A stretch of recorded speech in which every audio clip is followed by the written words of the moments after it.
Bonjour à tous, eh bien nous revoici en France. Nous avons fait toujours que des aires gratuites ou des spots que vous allez découvrir juste après. Nous avons découvert l'Hérault, puis la Drôme, ici en vidéo, et ces villages pittoresques avec ces étendues à perte de vue. Et ensuite l'Isère, où nous étions attendus pour le mariage de nos amis, où j'étais aussi leur photographe. Je vous laisse découvrir tout ça.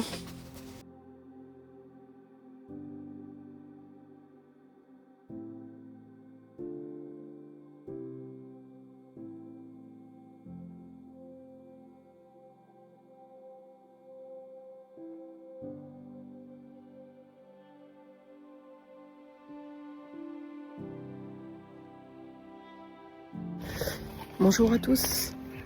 Alors aujourd'hui on est dans l'Aude, on n'est pas loin de Narbonne et on se réveille sur un spot en fait naturel. Voilà, on a dormi dans l'Épinède. On était en tout 4 à être là. Et voilà, on a fait des connaissances sympas et on s'est senti en sécurité ici. Donc ça fait plaisir, c'est assez rare en France de pouvoir faire ça, je trouve. Enfin, pas dans tous les endroits en tout cas. Mais voilà, on continue de remonter vers l'Ardèche ce soir.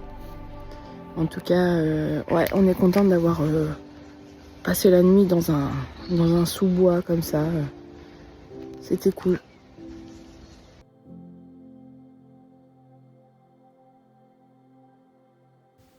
Nous avons perdu une dizaine de degrés en quelques jours par rapport au Portugal et à l'Espagne et nous nous rendons compte que nous n'avons pas forcément emmené tous les vêtements adaptés pour aller de plus en plus vers le froid et la montagne. Mais bon, on s'adapte.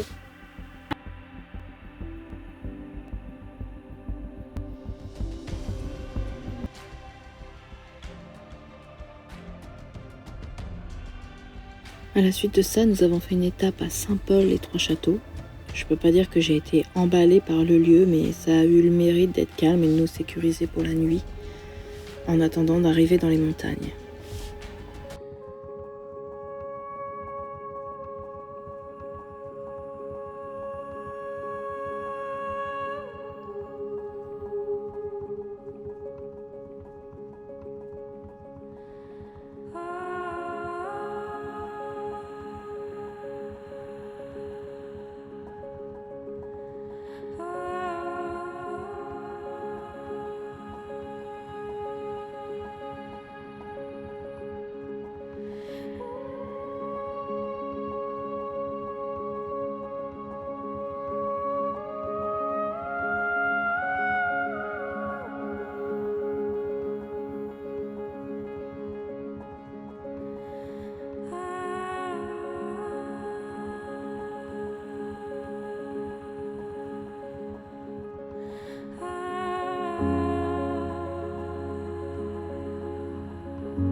Après avoir été ressourcés auprès de nos amis à la montagne, nous avons repris la route en direction de la Bourgogne, afin d'y faire une halte.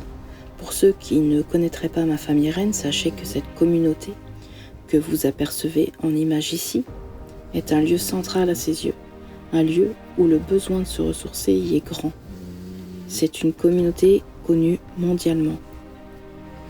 J'avoue y apprécier moi-même le calme et les couleurs automnales de ces villages, et je suis toujours partante pour l'y emmener et même l'accompagner sur des temps de prière. Car oui, Thésée est avant tout un lieu spirituel. Quand je parle d'accompagner ma femme, c'est parce que c'est vrai que je n'en ai pas parlé dans les autres vidéos, mais je conduis seule notre fourgon.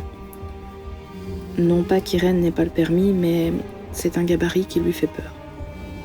Voilà pour la petite anecdote. En attendant, je vous laisse profiter avec ces images et je vous dis à bientôt pour nos nouvelles aventures.